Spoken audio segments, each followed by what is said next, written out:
Hi friends, welcome to our Sainila cooking.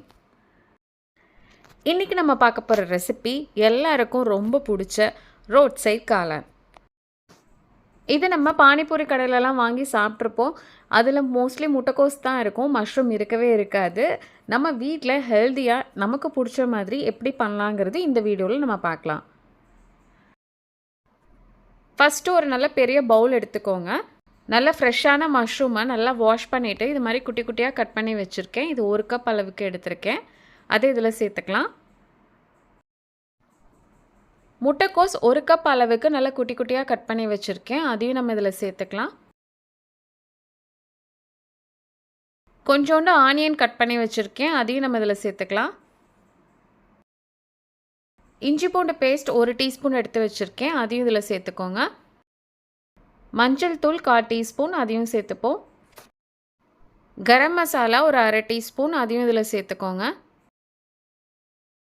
கலருக்காக நான் Kashmiri red chilli powder எடுத்திருக்கேன். அது ஒரு 1/2 டீஸ்பூன் அளவுக்கு எடுத்து வச்சுருக்கேன். அதை இதில் சேர்த்துக்கோங்க. மைதா மாவு ஒரு 1/4 கப் எடுத்து வச்சுருக்கேன். அதையும் இதில் சேர்த்துக்கோங்க. கார்ன்ஃப்ளவர் மாவும் 1/4 கப் எடுத்து வச்சுருக்கேன். அதையும் இதில் சேர்த்துக்கோங்க. இப்போ இதில் தேவையான அளவுக்கு உப்பு சேர்த்துக்கலாம். இதுக்கு தண்ணி விடணுங்கிற அவசியம் இல்லை. மஷ்ரூம் முட்டைக்கோஸில் உள்ள தண்ணியே நமக்கு போதும். நம்ம பிசைய நல்லா அதுலேருந்து தண்ணி வரும். ஸோ அதனால் தண்ணி எதுவும் சேர்த்துக்காதீங்க.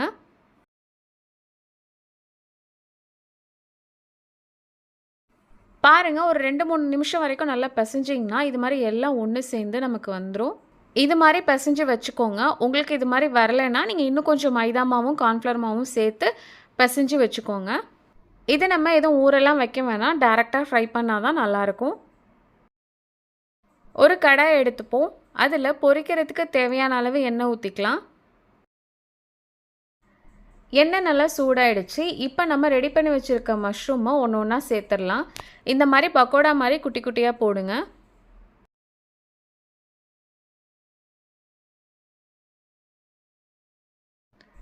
இது நல்லா கலர் சேஞ்ச் ஆகணும், அந்த அளவுக்கு நம்ம ஃப்ரை பண்ணி எடுத்துக்கலாம்.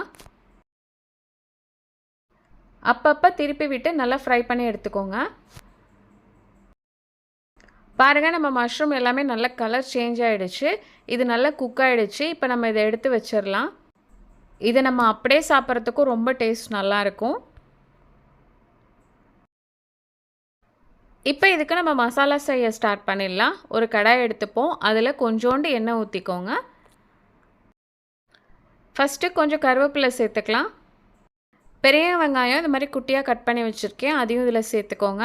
நான் கொஞ்சம் அதிகமாக சேர்த்துக்கிறேன். உங்களுக்கு எந்த அளவுக்கு வேணுமோ அந்த அளவுக்கு சேர்த்துக்கோங்க. வெங்காயம் லைட்டாக வதங்கினா போதும். இப்போ இதில் இஞ்சி பூண்டு பேஸ்ட் 1 டீஸ்பூன் எடுத்து வச்சுருக்கேன். அதை நம்ம இதில் சேர்த்துக்கலாம். காஷ்மீரி ரெட் சில்லி பவுடர் எடுத்திருக்கேன். அது 1 டீஸ்பூன், அதையும் இதில் சேர்த்துக்கலாம். கரம் மசாலா 1/2 டீஸ்பூன், அதையும் இதில் சேர்த்துப்போம். சேர்த்து நல்லா நம்ம வதக்கி விட்டுறலாம். சில்லி சாஸ் ஒரு 2 டீஸ்பூன் எடுத்து வச்சுருக்கேன். அதை இதில் சேர்த்துப்போம். டொமேட்டோ சாஸ் ஒரு 2 டேபிள் ஸ்பூன் எடுத்து வச்சுருக்கேன். அதையும் நம்ம இதில் சேர்த்துக்கலாம். இதையும் நல்லா வதக்கிக்கோங்க. இப்போ இதில் கொஞ்சோண்டு தண்ணி ஊற்றி நல்லா கொதிக்க விடலாம். இந்த மசாலாவுக்கு தேவையான அளவு உப்பு சேர்த்துக்கலாம். இப்போ இது நல்லா கொதி வந்துடுச்சு. இதில் நான் 1 டீஸ்பூன் கார்ன்ஃப்ளவர் மாவில் கொஞ்சம் தண்ணி ஊற்றி கலந்து வச்சுருக்கேன். அதை நம்ம இதில் சேர்த்து நல்லா மிக்ஸ் பண்ணி விடலாம். கைவிடாமல் நல்லா மிக்ஸ் பண்ணி விடுங்க.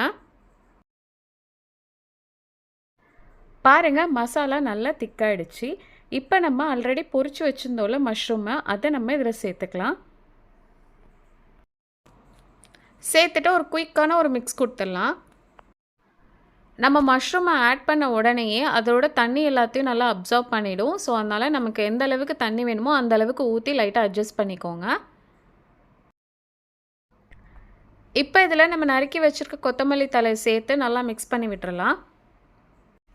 மஷ்ரூம் சேர்த்து நம்ம ரொம்ப நேரம் கொதிக்க விடக்கூடாது, அப்புறம் ரொம்ப சாஃப்ட் ஆகிடும். அவ்வளோதான். இப்போ நம்ம ஸ்டவ் ஆஃப் பண்ணிடலாம். சூப்பரான ரோட் சைட் காளான் ரெடி ஆயிடுச்சு. அவ்வளோதான், நம்மளோட சூப்பரான ரோட் சைட் காளான் ரெடி ஆயிடுச்சு. பாருங்கள், வீட்லேயே எவ்வளோ ஹைஜீனிக்காக சூப்பராக பண்ணிட்டோன்னு. இது ஒரு வாட்டி கிட்ஸுக்கெலாம் பண்ணி கொடுங்க, கடையில் வாங்கி சாப்பிடவே மாட்டாங்க. சர்வ் பண்ணும்போது இது மேலே லைட்டாக வெங்காயம் கொத்தமல்லிலாம் தூவுங்க. அப்படியே பொரிச்சு வச்சுருக்க கார்ன் சிப்ஸையும் மேலே போட்டிங்கன்னா அவ்வளோதான், பக்காவான ரோட் சைட் காளான் ரெடி ஆயிடுச்சு. என்ன பார்க்க அப்படியே நம்ம ரோட்டில் வாங்கி சாப்பிட்ற அதே காளான் மாதிரி இருக்கா? டேஸ்ட்டும் அப்படி தான், அதே மாதிரி ரொம்ப சூப்பராக இருந்தது. நீங்களும் இதை வீட்டில் கண்டிப்பாக ட்ரை பண்ணி பார்த்துட்டு எப்படி வந்ததுங்கிறத கமெண்டில் சொல்லுங்கள். இந்த வீடியோ உங்களுக்கு பிடிச்சிருந்ததுன்னா சப்ஸ்கிரைப் பண்ணி லைக் பண்ணி ஷேர் பண்ணுங்கள். தேங்க்ஸ் ஃபார் யுவர் வாட்சிங்.